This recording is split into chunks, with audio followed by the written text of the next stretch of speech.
honoring our invitation. I will we look forward to hearing from you. Okay, please, I'll be reading out his bio right now. I hope you guys would really be intrigued from hearing from this because I'm really interested in hearing from him right now. Okay, so I'm going to read out Mr. Karim's profile now. Mr. Folajaye Kareem is a licensed clinical psychologist of the Nigerian Association of Clinical Psychologists, a registered member of the Nigerian Psychological Association, and an international member of the American Psychological Association, with 8 years of training and practice as a mental health professional. Mr. Folajaye works with private and government-owned mental health units and institutions. Currently, he serves as the principal clinical psychologist in the Police Counseling and Support Unit of the Nigerian Police Force Headquarters, Abuja. He's also the founder and lead psychologist of Elite Life Management Consulting, a psychology private practice that engages in individual, couple, family, and group therapy endeavors. Occasionally, he consults with top professional institutions, healthcare centers, organizations for employee assistance programs, and NGOs primarily within the Federal Capital Territory, Abuja, Nigeria, and across borders through teletherapy. His clientele cuts across several social demographic cadres with zero tolerance to discrimination against sexual orientation, gender identity, religious preference, and socioeconomic status. As a firm believer of the multidisciplinary nature of the mental health team, he works extensively with other well-being experts who have received specialized training nationally and internationally.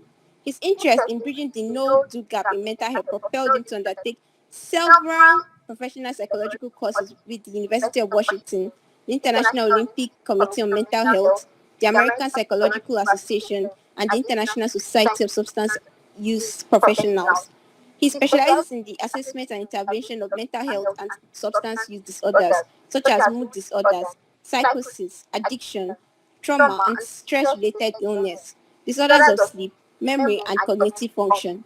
He also uses psychological principles to intervene when certain life events take a toll on us. These issues could range from chronic medical conditions, problems with self-esteem, trust issues, domestic violence, identity crisis, sexual dysfunctions, heartbreak, and infidelity, dealing with the loss of a loved one, and a whole lot more. In addition to this, his professional stewardship in addition to his professional stewardship, he voluntarily served as the training team lead of Mentally Aware Nigerian Initiative, MANI, the Abuja chapter, and currently serves as the Director of Psychological Interventions, ASIDO Foundation. These are mental health NGOs where he regularly devotes time and resources to promote positive mental health and psychological well-being. He's also regularly involved in mental health crisis interventions such as suicide prevention, psychological first aid, and psychotrauma healing endeavors. And he also carries out his duties within diverse social cultural settings. Okay, this is a brief summary on Mr. Karim's profile, and I'm pretty sure you guys are intrigued to hear from him. Okay, thanks so much, Mr. Karim, once again. Please, the floor is it's yours. All right, thank you so much for having me. I think the person who's read my bio is Favor Brown, right? Yes, sir. Oh, okay. Thank you so much. Well, it's a privilege and a pleasure to be here. I am passionate about what I'm going to be talking about today, and I count it a huge responsibility on the part of everyone who is part of this conversation tonight, or this evening rather, because it takes quite a lot for you to take out time out of your busy schedules to prioritize something that you think is valuable to you. So first and foremost, I'd like to say thank you to all of you for being part of the event today. And tonight, I don't know why I'm saying tonight, probably because it's already winding down where I am. But today, we're going to be talking about a simple topic, or basically addressing a question. And the question is drugs or substance abuse a problem, and how we can deal with the effects? Dealing with the effects of drug abuse and drug abuse being a problem, the question really first is it a problem? And I understand that the event is about, it's just called skills and drugs, meaning that you're gaining skills in one hand, and you're also learning about how these drugs can affect, your capacity to work with the skills that you're gaining. So I was asked, I was given some templates of some of the things that I would, like to address. And the first thing is that I'm sure you all will agree with me that drug use, or substance use rather, is a problem. And for some people, they might still be having doubts as to whether this is a problem or this is not a problem. But the first thing we should recognize is, what do we define as a problem? What do we say is a problem? A problem is anything that affects you adversely. And in mental health, now as a clinical psychologist, we always approach problems as disorders. A disorder is anything that doesn't cause order in your life. It's as simple as that. Meaning that you if your life, the quality of your life is not satisfactory to you or to your loved ones, it means that that thing is causing a significant effect or impairment in your life. Now, how do we know something is a problem? There are three ways that we can know that there is a problem. The first way is when a person has been affected by a thing significantly. That is, he has been affected, he or she has been affected well enough that it has stopped their capacity to be able to do things that they really love to in the way that they need to. So it is severe and it has happened for a long time, meaning that over and again they've been trying to overcome it, or they've not had the capacity to overcome it. And then the third one is when the person, despite having been severely impacted with it and have not been able to overcome it despite severe efforts, now begin to suffer a decline productively. So we call this productive decline a severe impairment in functioning. I hope I will try my best not to speak too much grammar today.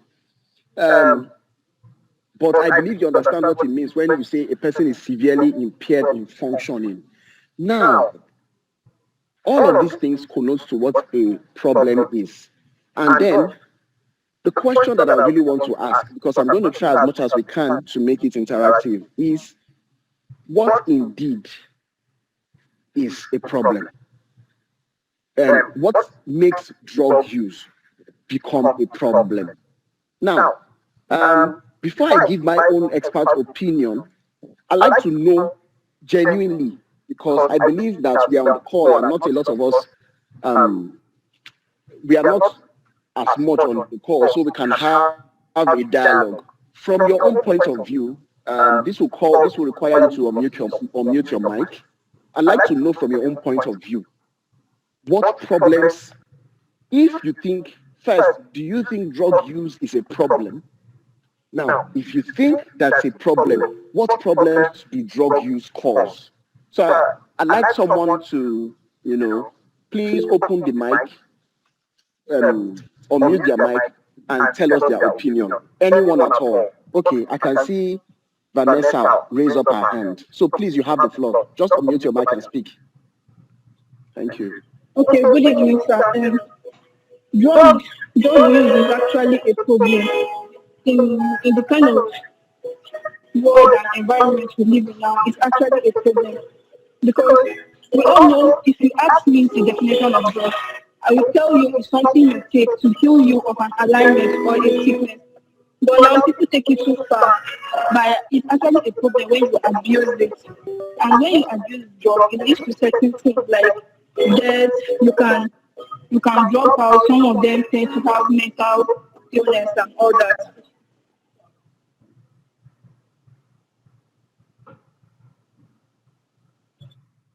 Thank you so much. And that contribution was profound. Anyone else?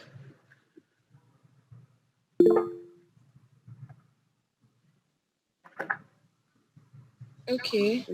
Good evening. Hello. Good evening.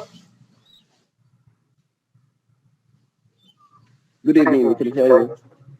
Okay, so as she just like she said, drugs are harmful no, drugs are not exactly harmful substances. Drugs are chemical substances that are used for variety of reasons, mostly health reasons. They are chemical substances that can cause a change in your body.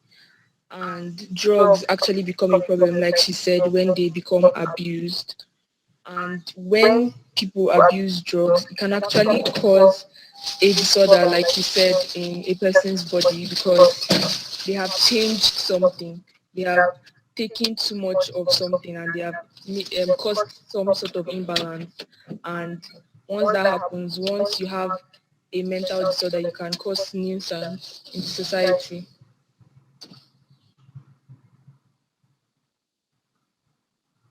Thank you so much, Tina. I completely agree with you. I'd like to hear one or two more contributions before I give my take from a standpoint of research. So if you agree, first, is drug use a problem? And if you agree, tell us why you think it's a problem. Thank you.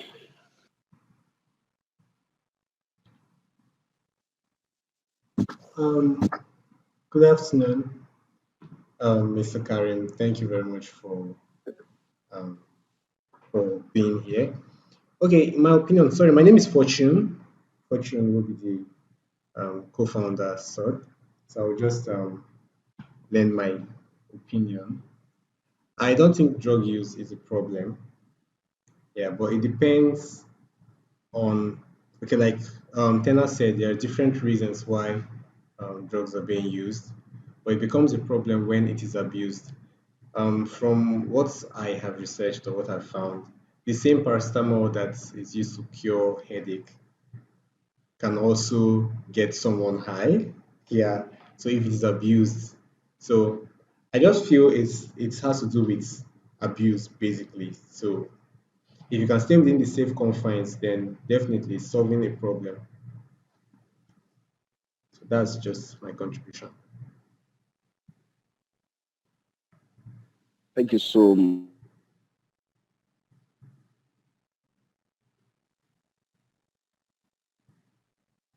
Let's have one more contribution from some who have. It's not necessarily a problem, and sometimes some of these drugs can do someone good now. Please, we want to hear you if you have a contrary opinion. Just unmute your mic and speak. Okay, good evening, sir, Mr. Kareem. Drug use is not actually a problem, but drug abuse is.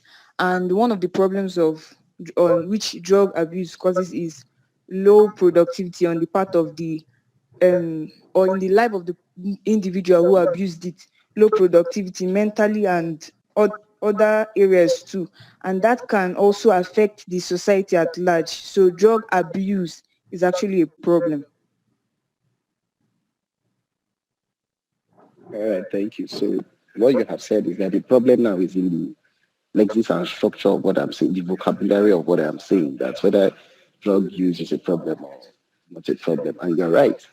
Um, however, I believe that a lot of us will agree with me that there are some people who think that abusing any form of drug or even using some drugs may not be harmful necessarily.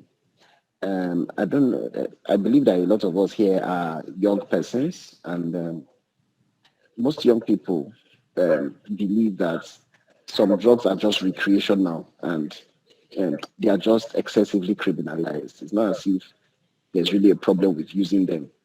Um, if you share that um, belief, uh, I believe that this conversation we are having here is for you. Now, I'd like you to first be able to describe what drug a drug is. Um, when you hear the word drug, a lot of people think that it is something that is very terrible or something that can be helpful. But a drug is anything that has the capacity to Simple as that. It doesn't get any better than that. A drug is anything that has the capacity to affect your biology. And your biology is basically a composition of your physiology, your anatomy. So I promised myself that I was not going to say too much grammar today. But when we say uh, physiology, it means that anything that affects your physical well-being when it is introduced into your body. Now, I'm sure you agree with me that if they say that this thing is not good for your body, you will not want to use it, right? Now, that's the same thing that happens when when we see a person using drugs, and then despite the fact that we have already said that this thing is not good for your body, people still always want to use it. And then you're wondering, how come they have said this thing is not good for your body and you keep still using it? That is where the problem of drug addiction comes in. Now, I'm sure you have seen in in in advertisements and on I think cigarettes labels that they say smokers are liable to die young. I don't know if you've heard that before.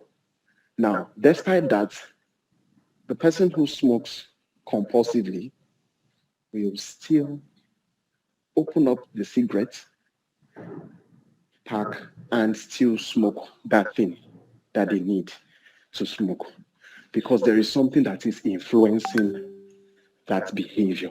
So the first question to really ask is what exactly is influencing the behavior of somebody who uses drugs or abuses drugs?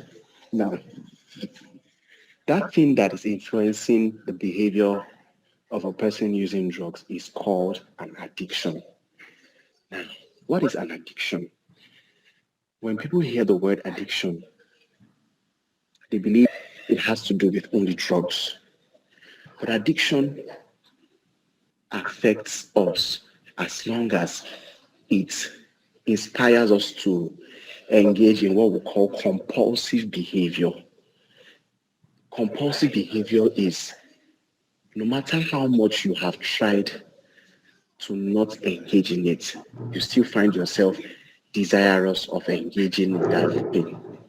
Now, how do you um, how do you reconcile that this thing that they say is not good for your body, you keep doing it, you keep using it, and at the end of the day, it's already causing you harm, but you cannot stop. What can you now do to stop? Now, this is where the problem really is. A lot of people do now find themselves in that situation where it's difficult for them to stop using um, drugs and any other thing that causes them to have this compulsive behavior. What do we now do about this? This is where the other part of the conversation comes in. It's the effects of drug use. Now, there are several drugs that are used or abused. And these things, they have the way they work in our body. And it is in that same way that we try to minimize the problems that they cause. Now, there are two main ways that drugs work in the body. It is either they excite, right? So we call it an excitatory response, or they inhibit. We call that excitatory and inhibitory. So most times a drug will either do any of these. It's either that the drug excites you, they are excitatory, or they inhibit something.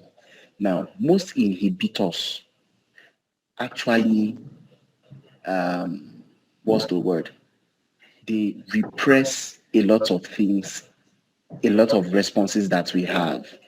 So inhibitors usually dampen down some of the responses that we have, emotional, psychological, or physical responses that we have.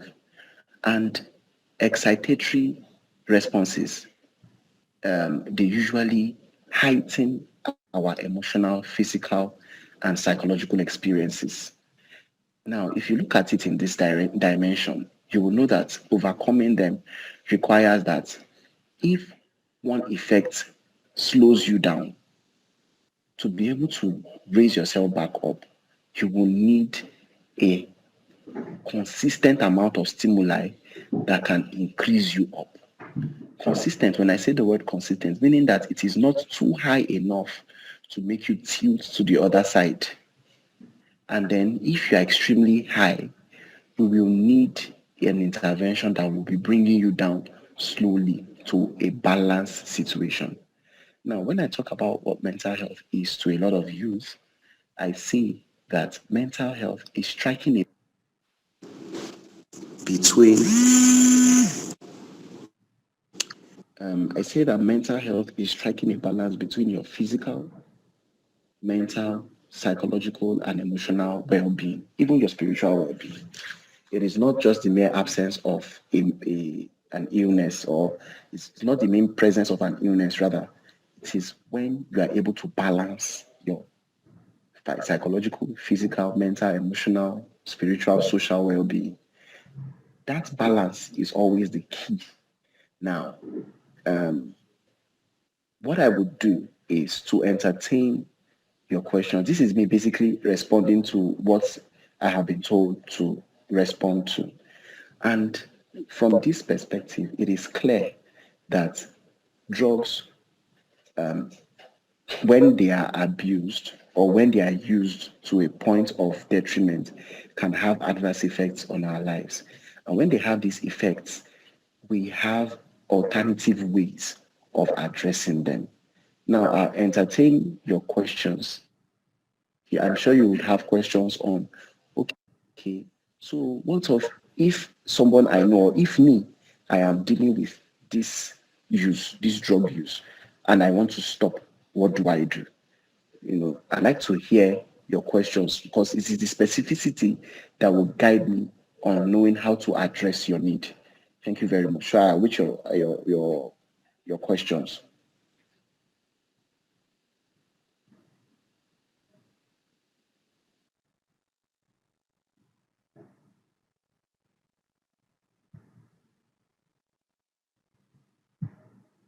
Hello guys, if you have questions, you can ask questions. Dana, Divine, Louis, Deborah, I see you. Yeah, if you have questions, you can ask.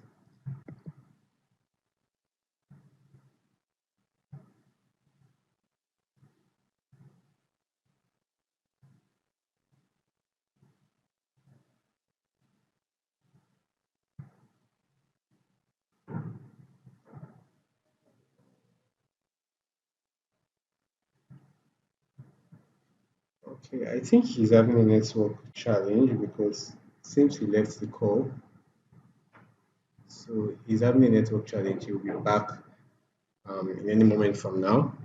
But I believe so far you guys have been getting value from this class, from this webinar rather, right? You can unmute your mic while we wait for him to join. Okay, he's back. So yeah. Over to you, Mr. Thank you. Kareem. Sorry, I got kicked out. Please talk to me. I didn't get the question. No, it wasn't a question. I was filling in for your absence. Okay. I was asking a question to the entire audience. Like, what would be your concern about how to address the effect of a particular drug use? So I want to hear that concern so that I can respond to it.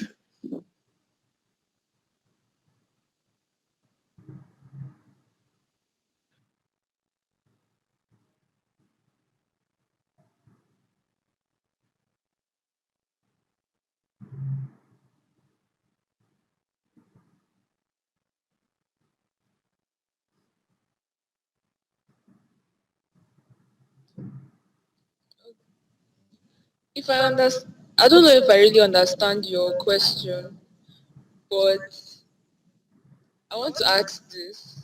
It's a concern. What if the person who you want to help, like I know that the use of drugs are bad and all that, what if the person I want to help to stop doesn't realize that they have to?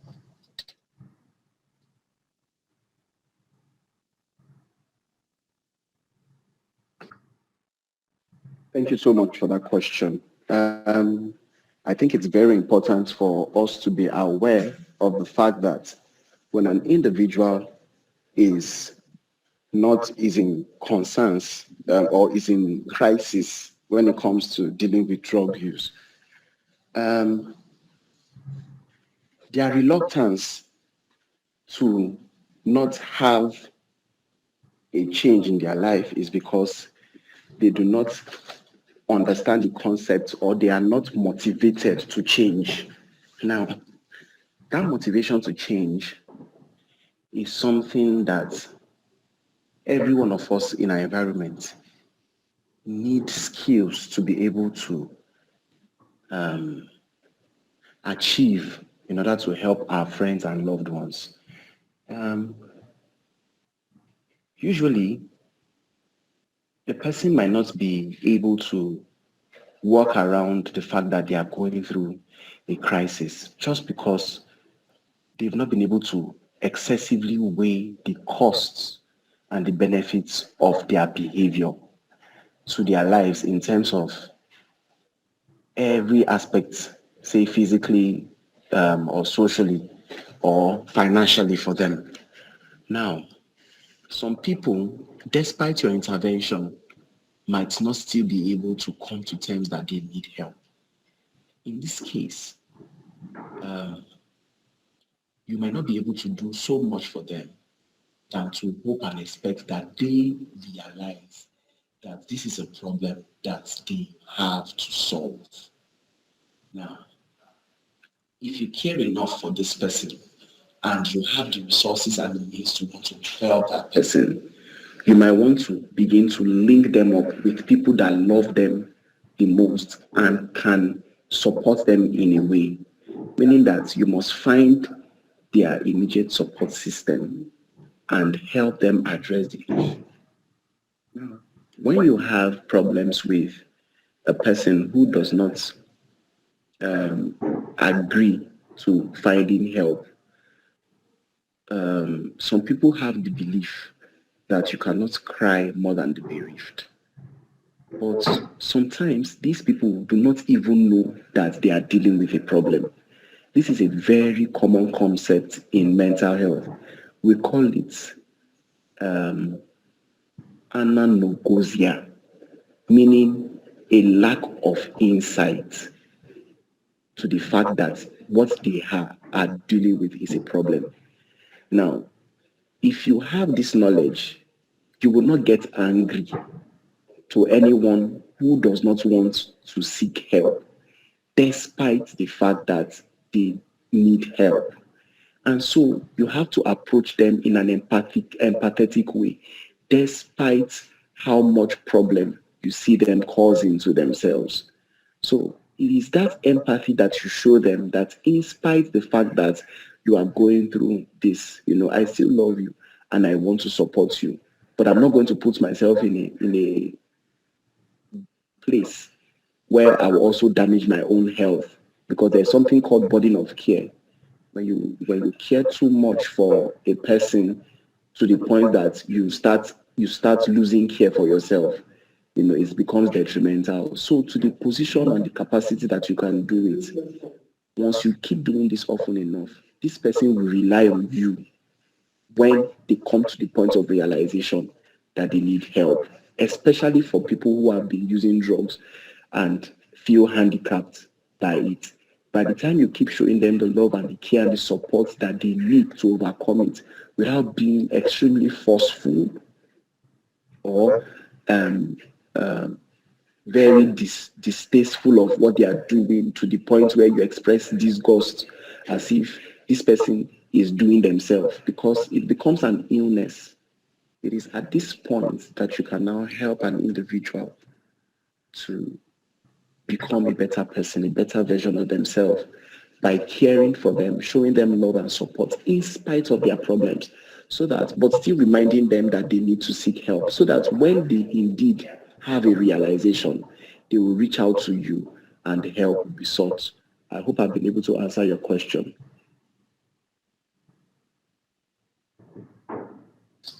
Yes, thank you very much. You're welcome very much. All right. Is there any other question or comment? I'll be glad to entertain your question or your comment. Thank you. Okay, I have a question. There are some cases when you try to talk to someone concerning their drug abuse and they try to defend what they are doing. And if you try to be empathetic towards them, they become aggressive towards you. What do you do in such a situation, please?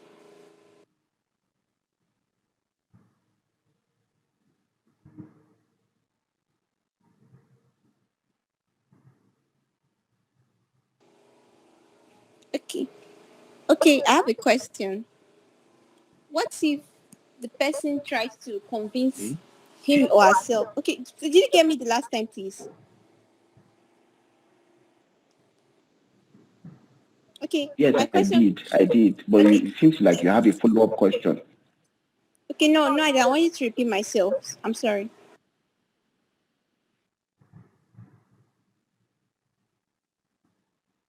Okay, No, I please, think I don't you have a you may just repeat it so that I can understand it clearly.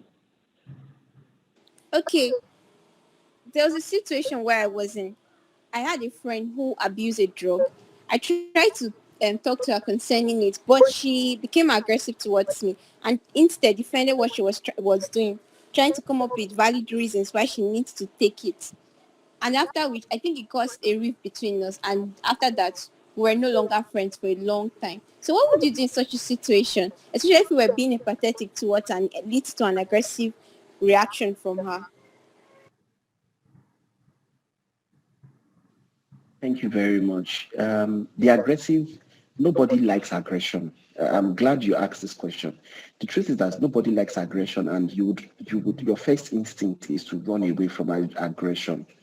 But like I said, if you meet aggression with aggression, it leads to chaos.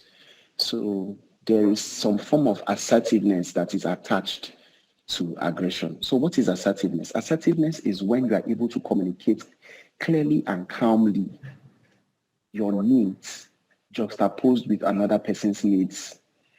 Now, what she has done is that she has aggressively communicated her own needs and not seeing your own point in trying to intervene in her situation. And then she's defended what she is going through. Like I said, it is because of that condition of lack of insight that she has. She does not know that she's in a problem, or even if she doesn't, even if she knows that she's in a problem partially, she doesn't know the extent to which that problem can go. And the best that you can do is to keep. Now, you will say that this will be a toxic relationship or no. Now, as long as she's the one who cuts ties, it's fine for you. But, if you desire, the person's well-being, right? Um, there is no harm in trying to have a loving relationship with the person until the person realizes indeed that this person is trying to be of help to me. Now, when people bond with drugs, right, it is because they have not had that same experience with dealing with people. Sometimes it is unbearable, they cannot control it. But when your capacity to deal with them and form a better relationship with them supersedes their urge and desire for drugs, they will begin to do whatever it takes, to begin to look for help, no matter how small it takes. Why? Because if people don't bond with people, they will bond with things. And this is why people get addicted, not just only to drugs, but to other things like porn, like gambling, like screen time, because a lot of people, like as you are, people who are aspiring to be techies too, screen time can also be an addiction where if a person doesn't see 1 hour of screen, they can almost start losing their mind.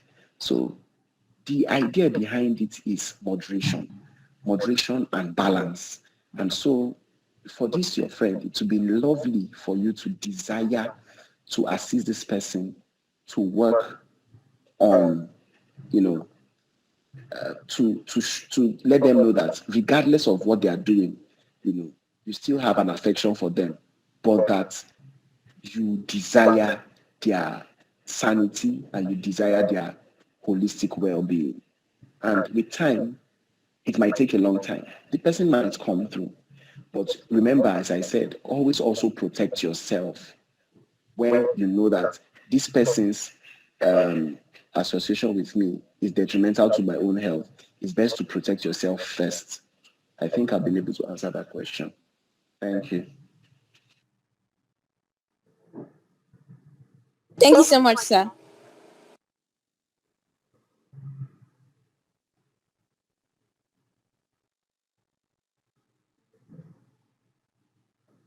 You're welcome, Favor. I believe that I've been able to address some key aspects of this topic. I don't know how much time that I had to do justice to this topic, but if there are any pending things, I would revert to the organizers to let me know if there are any other pending things. Otherwise, I would say thank you so much for taking the time out to listen to me, and I hope you were able to gain a thing or two from what I have said so far. So is there anything else that I need to do, organizers? Okay, thank you so much, Mr. Kareem. I think I've learned a whole lot from you, and I think I'm going back with one word that actually struck to me, Anamukosa. Okay, thank you. But before you leave the call, please, do you have any advice for us here at Sword?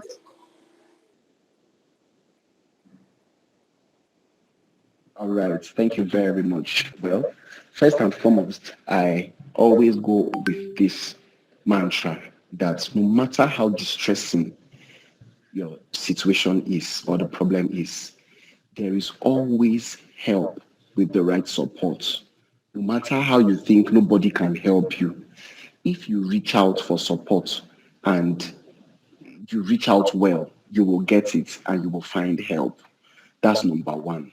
And so I like to say that as people who are into the tech business and who desire to use your skills, it is important for you to leverage on the opportunities of social support that you are having through this platform. I think it's a very great platform for you to leverage on your social support. Draw on the strengths of each other. And I believe that the sky will be your starting point. And if at all you know that the problems that you are facing emotionally, psychologically is overwhelming enough that your social support cannot help, please reach out to a mental health professional. We are always ready to help. So please, by all means, do not hide your problem. I think that's where I'll stop. Thank you very much for having me, everyone. Okay, thank you so much, sir. Thank you so much, everyone. And I'm really happy you guys made it to the webinar. And Tena, Divine, Lois, thank you for staying up to this time. I'm pretty sure you guys learned a whole lot from me. Would you care to share anything with us, please? Sorry, please, are you guys on the call? Tena, Divine, Lois? Yes, I'm on the call. Okay. Okay, I just want to know what you take back from this webinar. What would you take back from this, please? I think I'll take back no matter how bad or no matter how bad you think your problems are, there's always help. Yes. Okay, thank you so much. Okay, with that, I'm really okay. Divine, you want to say something? Okay, yes. Um, Concerning people that are going through maybe drug abuse or any form of abuse, we should not be aggressive towards them because some people actually want to change, but they need the necessary help. We should offer no help to them and be kind to them as much as we can. Okay, I'm really glad we learned a whole lot from this. And beyond helping ourselves, I really believe we also try to help others as well. Okay, so with that, we'll just have to end the webinar now. Okay, wait. Fatima, do you have something to say, please? Yeah, he said something that really stuck. He was like, Okay. if people don't bond with people, they bond with things. So it was really deep. It goes a long way to say that bonding is a way, in a way, helps to curb this kind of thing, because if they're going through things, it's easier for them to share with people and tell people about it and get help. But if they're not able to bond with people, they channel that energy, that focus, that attention into doing vices and all those other abusing drugs and all. So yeah, it's talk. I just thought to put it out there. Okay, yes, that's true. That's true. Thank you, Fatima, for this reminder also. Okay, I think we would have to end this webinar, and it's already 6 o'clock. Okay, thank you so much for everyone that joined. Tena, Divine, Lois, Fatima, and our co-founder, Annalise, as well as Fatima is our co-founder too. Sorry, I forgot to say that. Okay, thank you everyone. So please, you can leave the call now.